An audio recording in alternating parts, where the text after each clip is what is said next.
ओम गणेशाय नमः। ओम नमः शिवाय। मैं निखिल ज्योतिषाचार्य आप सभी का मेरे चैनल पर पुनः स्वागत करता हूं। आशा करता हूं कि आप सभी स्वस्थ होंगे।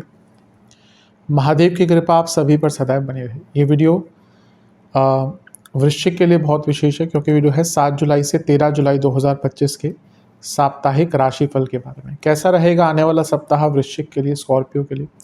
जो मेरा साप्ताहिक राशिफल होता है वो प्रमुखतः चंद्रमा और उनकी गति पर आधारित होता है।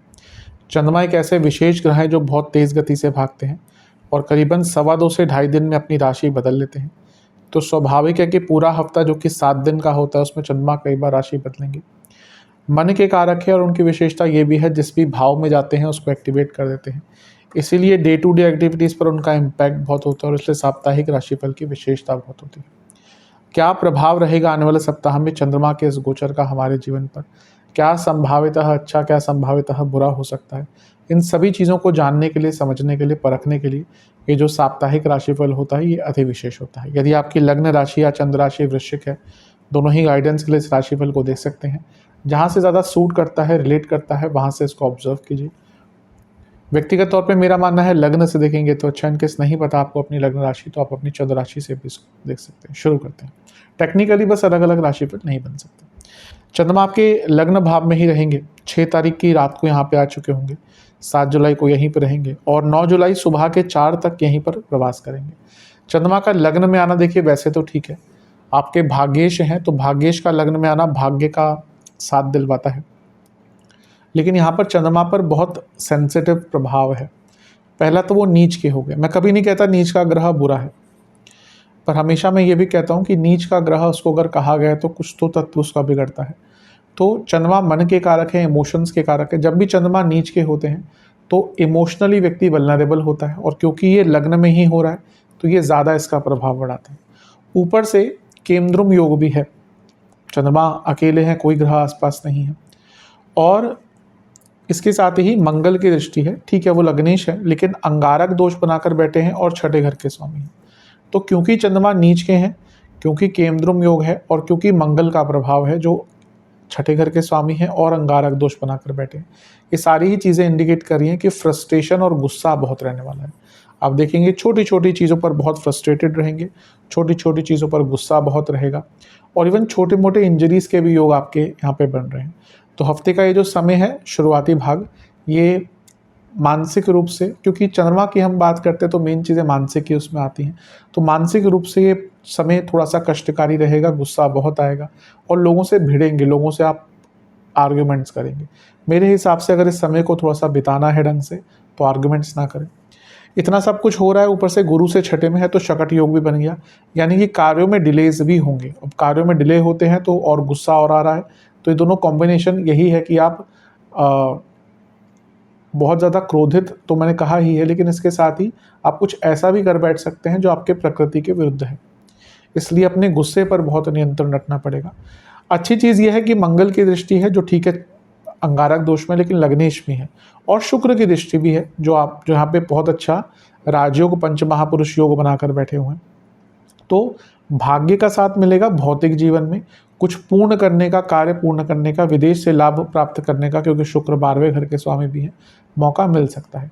पर मानसिक दृष्टिकोण से देखा जाए, हफ्ते का शुरुआती भाग जितना शांत रह सकते हैं उतना आपके लिए अच्छा रहेगा। नवांश कुंडली बता रही है कि अपने माइंडसेट को बदलिए। आप बहुत कुछ अचीव कर सकते हैं पर माइंडसेट अभी साथ नहीं दे रहा।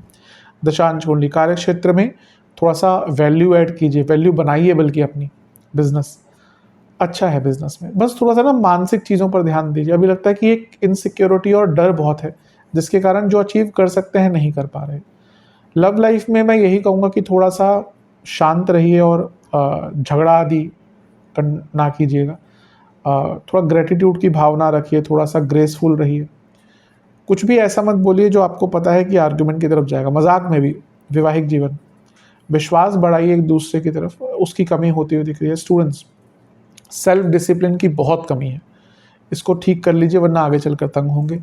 सेहत के दृष्टिकोण से कफ रोग, डायबिटीज़ जिनको है या कोई हार्मोनल इशू है, और बीपी की प्रॉब्लम तंग करेगी। सर्वाष्टक में आपका छठा भाव अत्यंत बली है, ये इंडिकेट कर रहा है कि फ्रस्ट्रेशन तो रहेगी हफ्ते के शुरुआती भाग में, पर क्योंकि मंगल और शुक्र देख रहे हैं तो कोई धन का कार्य अटक रहा था, कोई और छोटा मोटा कार्य अटक रहा था, वो पूर्ण अवश्य हो सकता है। 9 जुलाई सुबह के 4 बजे के आसपास चंद्रमा आपके दूसरे भाव में आ जाएंगे, यानी कि धनु में, और 11 जुलाई दिन के 1 बजे तक यहीं पर रहेंगे। चंद्रमा का दूसरे भाव में आना, धन स्थान में आना अच्छा ही होता है। लक्ष्मी स्थान के स्वामी, भाग्य स्थान के स्वामी धन स्थान में आ गए, यानी कि धन का लाभ, धन की प्राप्ति, बहुत अच्छा एक धन योग बन रहा है। ऊपर से अगर हम यहाँ पर देखें तो सूर्य की पूरी दृष्टि भी है और ये पूर्णिमा योग भी है और गुरु की पूरी दृष्टि भी है, तो गजकेसरी योग भी बन गया और ये गुरु की राशि ही है जहाँ पर चंद्रमा बैठे हैं। तो हफ्ते के शुरुआती भाग से अगर कंपेयर करें तो हफ्ते का जो मध्य भाग है काफ़ी अच्छा रहेगा। सूर्य दशमेश हैं और चंद्रमा नवमेश हैं। चंद्रमा 10वें से 12वें के स्वामी हैं और दोनों का समसप्तक मिलन ये जॉब चेंज का योग बनाता है। और गुरु का प्रभाव अगर देखें, गुरु खुद आपके धनेश हैं, पंचमेश हैं, और उनका धन स्थान में बैठे चंद्रमा को देखना, जो लक्ष्मी स्थान के स्वामी हैं, ये बड़े धन की प्राप्ति भी दिखाता है। तो हफ्ते का मध्य भाग बड़े धन की प्राप्ति आदि के लिए बहुत अच्छा है। ये सब रही अच्छी बातें, लेकिन चंद्रमा धनु में है, केंद्रों में योग अभी भी है, और शनि का प्रभाव है दृष्टि द्वारा और केतु का प्रभाव है। तो नेगेटिव ये होगा कि पहला तो बहुत अतीत में रहेंगे, दूसरा एंग्जाइटी बहुत रहेगी, और तीसरा नेगेटिव थिंकिंग। तो जहाँ धन के रूप में, भौतिक रूप में कुछ अच्छा लाभ दिख रहा है, लेकिन मानसिक रूप से अभी भी क्योंकि केंद्र में योग है और पूरे हफ्ते रहेगा, और शनि और केतु दोनों का इम्पैक्ट व्यक्ति को ग्लानि की भावना से भर देता है कि मेरी ही गलती होगी, वो मुझसे बात नहीं कर रहा, मेरी ही गलती होगी, मेरी प्रमोशन नहीं हुई, मेरी ही गलती होगी, मुझ में ही कुछ कमी होगी। ये जो होता है ना, जो एक सल्किंग फीलिंग होती है, कभी कभी सबको आती है, वैसा यहाँ पर हो सकता है। तो अपने आप को उससे बचाइएगा। नवांश कुंडली इंडिकेट कर रही है कि थोड़ा सा शास्त्र आदि पढ़िए या धार्मिक ग्रंथ पढ़िए, या किसी ज्ञानी व्यक्ति से बात कीजिए, बराबर ही होती है चीज़ें। दशांश कुंडली कारक क्षेत्र में थोड़ा अडेप्टेबल रहिए। मे भी चीज़ें आपको वैसा काम दिया जा सकता है जो आप नहीं करते, या मे भी सिचुएशन थोड़ी सी टफ हो सकती है, अडेप्टेबल रहिए। बिजनेस आपको थोड़ा अपना ईगो कम करना पड़ेगा। अभी लगता है ईगो बहुत ज़्यादा है, मैं क्यों करूँ ये, हमारा बिजनेस तो इतना पुराना है। नहीं, अभी लग रहा है कि थोड़ा आगे बढ़ना है तो ईगो कम करना पड़ेगा। लव लाइफ, अपने पार्टनर को प्रोटेक्टेड फील करवाइए, उनको ये फील करवाइए कि आप उनको प्रोटेक्ट करते हैं, उनकी केयर करते हैं। इस फीलिंग की कमी दिख रही है। वैवाहिक जीवन ठीक है, ऐसी कोई बहुत बड़ी परेशानी नहीं दिख रही। एक दूसरे की स्ट्रेंथ बनने की कोशिश कीजिए। स्टूडेंट्स अपने गोल्स पर फोकस कीजिए। अभी दिख रहा है कि आपका ना जो एक ओरिएंटेशन है वो बहुत हट सा गया है अपने एम से, तो फोकस लाइए, गोल बनाइए, आगे बढ़िए। सेहत, फूड इन्फेक्शंस, हड्डियों की प्रॉब्लम और पेट के रोग, सर्वाष्टक। आपका छठा भाव अत्यंत बली है। ये इंडिकेट कर रहा है कि चिंताएं तो रहेंगी, लेकिन कुछ धन संबंधित बहुत बड़ा लाभ आपको हो सकता है। कुछ लीगल कार्य भी आगे बढ़ सकते हैं। 11 जुलाई दिन के 1 बजे के आसपास चंद्रमा आपके तीसरे घर में आ जाएंगे, यानी कि मकर में, और सप्ताह के अंत तक यहीं पर रहेंगे। चंद्रमा का तीसरे घर में आना एक प्रकार से अच्छा माना जाता है। वो भाग्य स्थान के स्वामी है और पराक्रम भाव में आ गए और यहाँ से भाग्य स्थान को देख रहे हैं, ये भी बहुत अच्छा है। यानी कि हफ्ते का अंतिम भाग हफ्ते के दोनों भावों के कंपैरेटिवली काफ़ी अच्छा रहेगा। केंद्रुम योग पूरे हफ्ते बनेगा। राहु और केतु को उसमें नहीं मानते, मैं हर बार कहता हूँ। यहाँ पर वो अपने भाव को देखेंगे, अपनी राशि को देखेंगे जो भाग्य स्थान है, यानी कि भाग्य का पूरा साथ मिलेगा। यहाँ पर उन पर बुध की दृष्टि है जो लाभेश है, अष्टमेश है, फिर से धन की प्राप्ति अचानक से दिखती है। पर बुध चंद्रमा मैं हमेशा कहता हूँ कन्फ्यूजन, तो थोड़ी कन्फ्यूजन का स्टेट यहाँ पे हो सकता है। पर जैसा मैंने कहा हफ्ते के शुरुआती 2 भागों के कंपैरेटिवली अच्छा रहेगा। शकट योग फिर से बन गया। मैं हर बार समझाता हूँ शकट योग अंतराल में ही बनेगा, कुछ ही दिनों के अंतर। अब कभी कभी हो सकता है कि एक हफ्ते में ही आ जाए, कभी कभी हो सकता है एक हफ्ते के अंत में हो, अगले हफ्ते के शुरू में हो जाए, क्योंकि पहले छठे में आएंगे चंद्रमा तो बनेगा, फिर बीच में 2.5 दिन का गैप, फिर 8वें में आएंगे तो बनेगा।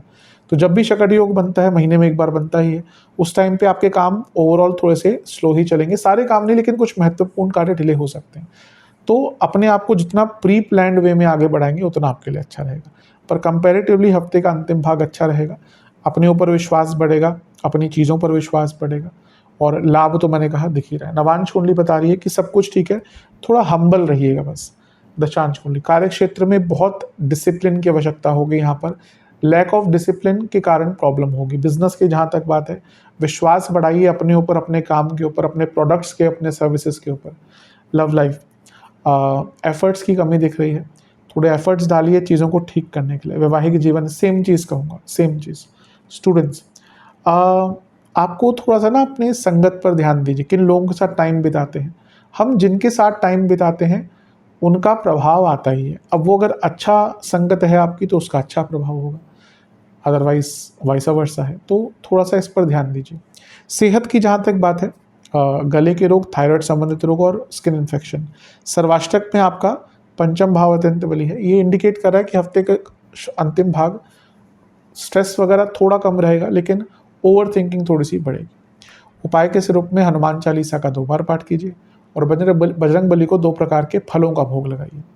आशा करता हूँ कि वीडियो काम आएगी। चैनल पर नए हैं सब्सक्राइब कीजिए, वीडियो को लाइक कीजिए। मिलता हूँ अगली वीडियो में, तब तक के लिए ओम नमः शिवाय।